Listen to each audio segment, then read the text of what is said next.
안녕하세요. 미속의 최준영 목사입니다. 2023년 6월 1일 오늘 나에게 주시는 생명수 샘물 한번 시작하도록 하겠습니다.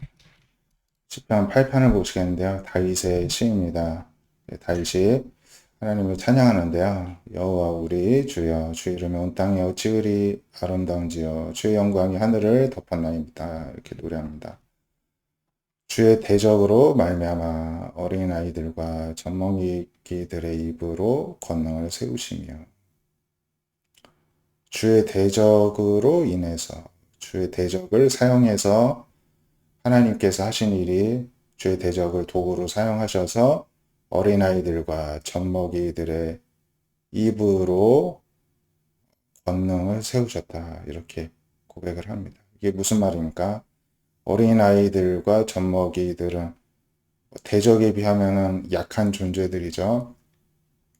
하나님께서 오히려 주의 대적, 하나님을 대적하는 자들이 어린아이들과 젖먹이들보다 못한 존재로 만드심으로써 오히려 어린아이들과 젖먹이들의 입술로 나오는 하나님께 대한 찬양이 오히려 더 힘있는 것으로 세우셨다는 것입니다. 이렇게 하시는 이유는 원수들과 보복자들을 잠잠하게 하시기 위해서다. 이렇게 고백하고 있습니다. 아마 다윗의 경험에서 나온 것인 줄 믿습니다. 그래서 주의 손가락으로 만드신 주의 하늘과 베풀어 주신 달과 별들을 내가 보니 사람이 무엇이기에 하나님께서 사람을 생각하시고 인자도 사람이죠. 사람이 무엇이기에 하나님께서 그를 돌보십니까? 이렇게 반문하고 있습니다. 사람을 하나님보다 조금 못하게 하시고 천사보다 조금 못하게. 굉장한 이제 말씀인데요. 사람을 하나님의 형상을 만드시지 않았습니까? 근데 하나님의 형상으로 그냥 일부분만 조금 비슷하게 만드신 것이 아니라 하나님처럼 만드는데 조금 못하게 하셨다. 엄청난 존재가 바로 사람이라는 것입니다. 하나님의 영광과 존귀로 관을 씌워주셨다는 것입니다. 그래서 주의 손, 하나님의 손으로 만드신 것을 사람이 다스리게 하시고 만물을 사람의 발 아래 두시고 그 만물이라 하면 모든 소, 양, 들짐승들, 공중의 새, 바다 물고기, 바닷길에 다니는 것, 물에 다니는 것들, 자연 만물을 사람 아래 두셨다는 것입니다. 이런 하나님이 이름이 온 땅이 어찌 그리 아름답습니까? 하나님께서 하시는 일들을 찬양합니다. 이렇게 고백하는데 우리의 고백이 되어야 될 줄로 믿습니다. 욥기 38장인데요. 개인적으로 제가 좋아하는 장입니다. 하나님께서 욥의 고난에 침묵하시다가 이제 38장에서 말씀을 하시잖아요. 폭풍우 가운데 욥에게 말씀하십니다. 무지한 말로 생각을 어둡게 한 자가 누구냐. 욥을 가리켜 무지한 자라고 꾸짖습니다. 그러면서 저는 이 3절을 제일 좋아하는데요. 너는 대장부처럼 허리를 붓고 내가 내게 묻는 것을 대답할지니라.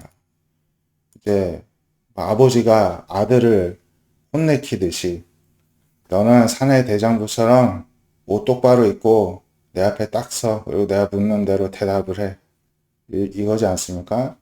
아버지의 위엄과 또 사랑과 애정이 느껴지는 대목이어서 저는 이 3절의 말씀을 참 늘 인상 깊게 보고 있습니다. 왜냐하면 인간적으로 보면 욥은 지금 최고 밑바닥 가운데 다 잃어버리고 건강까지도 잃어버리고 목숨만 겨우 붙어 있는 채로 있는 사람이지 않습니까? 인간의 시각을 보면 재기가 불가능한 폭삭 망한 사람인데 하나님 입장에서는 그거 아무것도 아니야. 너 똑바로 딱 서. 그리고 내가 묻는 말에 대답해. 하나님은 아무렇지도 않게 대하시죠. 참, 사람이 볼 때는 큰일 난 것 같은데 하나님 볼 때는 아무것도 아니라는 것입니다. 그래서 저는 이 3절 말씀 좋아하고요. 묻습니다. 하나님이요. 내가 땅에 기초를 놓을 때 너가 어디 있었냐? 하나님 천지창조했을 때 너는 어디 있어서 나에 대해서 그렇게 잘한다고 지금 나를 가리켜서 변론을 하느냐? 이제 하나님이 물으시는 거죠. 반문을 하신 거죠. 네가 깨달았거든 말해봐라. 내가 아무 말 못하죠. 태어나지도 않았을 테니까. 누가 그것에 천지 창조할 때 도량법을 정하였는지 누가 그 줄을 그것 위에 띄었는지 너가 아느냐. 주추는 무엇에 세웠고 모퉁이 돌을 누가 놓았느냐. 그때 새벽별들이 기뻐 노래하고 하나님 아들들이 다 기뻐 소리 질렀는데 너는 드러나 봤느냐 이렇게 물으시죠. 바다가 못해서 터져나올 때 문으로 그것을 가둔 자가 누구냐. 너가 바다를 만들어 봤냐? 구름을 만들어 봤냐? 흑암으로 강보를 싸듯이 그걸 만들어 봤냐? 이렇게 물으시죠. 한계를 정하여 자연 만물을 한계를 정하고 문빗장을 지는데 너 해봤냐? 이렇게 물으십니다. 너가 여기까지 오고 더 넘어가지 못하려니 높은 파도가 여기서 그쳐라 하고 바닷물의 한계를 내가 정했는데 너가 정해봤느냐? 그러고서 나에 대해서 그렇게 잘 안다고 지금 나한테 따지는 것이냐? 하나님 이렇게 물으시죠. 저는 참 이 38장 말씀 참 좋아합니다. 우리가 아무리 인생에 다급한 일이 생기고 망한 것 같아도 하나님 보실 때는 아무것도 아니라는 것이죠. 그런 하나님이 우리 하나님이기 때문에 참 이런 욥을 대상으로 하신 대화이지만 우리 자신에게도 적용을 하면서 하나님을 더욱더 든든하게 의지할 수가 있는 말씀이라고 생각합니다. 디모데후서 1장 8절에서 12절 상반절을 보시면은 그러므로 너는 내가 이 디모데후서는 바울이 디모데에게 쓴 목회 서신이죠. 목회를 어떻게 하라는 8절에서 너는 내가 우리 주를 증언함과 주를 위하여 갇힌 자 된 나를 부끄러워하지 말고 하나님의 능력을 따라 복음과 함께 고난을 받으라. 우리가 막 따르던 목사님도 망하면 부끄러워합니다. 잘 연락도 안 하고 그렇죠. 하지만 나를 보지 말고 그 복음을 바라보고 하나님의 능력을 따라서 복음과 함께 고난을 받으라. 복음을 신뢰하라는 것입니다. 나의 형편과 처지를 보지 말라는 것입니다.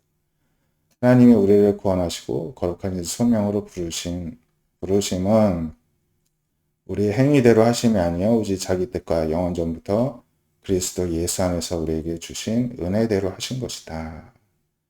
우리 주 그리스도 예수의 나타나심 말미암아 나타났으니 그는 사망을 피하시고 복음으로서 생명과 썩지 아니할 것을 이 세상에 드러내신 게 바로 예수님이시다. 이 복음, 예수님이 그러하신 분이라는 걸 전하기 위해서 선포자, 사도, 교사로 다 세우심을 우리가 각각 입은 것이다. 그러니 내가 또 이 고난을 받되 나 역시도 부끄러워하지 아니함은 내가 믿는 자, 주 예수님을 내가 알고 내가 의탁한 것을 그날까지 능히 지키실 줄을 확신하기 때문에 나 역시도 부끄러워하지 않는다. 너도 부끄러워하지 말라.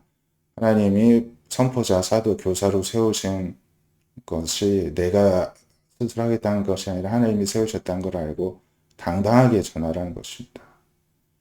오늘 말씀은 참 마음이 어려운 상태인 사람들을 힘있게 하시는 말씀인 것 같은데요. 오늘 말씀처럼 하나님께서는 차라리 어린아이와 젖먹이들의 더 권위 있게 세우실지언정 대적들을 그렇게 활개치는 것을 놔두지 않으십니다. 오히려 그들을 사용하여서 연약한 자들을 세우시기를 기뻐하시는 하나님이시고요. 욥과 같이 사람 눈에 망한 것 같아도 하나님은 인격적으로 대하시는 분이시고요.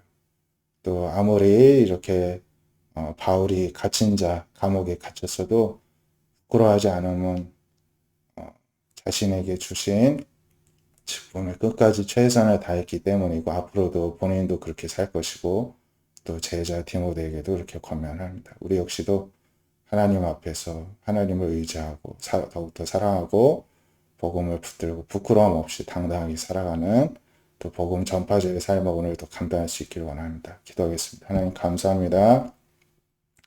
우리가 무엇이기에 하나님보다 조금 못하게 창조하실 만큼 우리를 존귀한 자들로 이렇게 창조해 주심을 감사를 드립니다.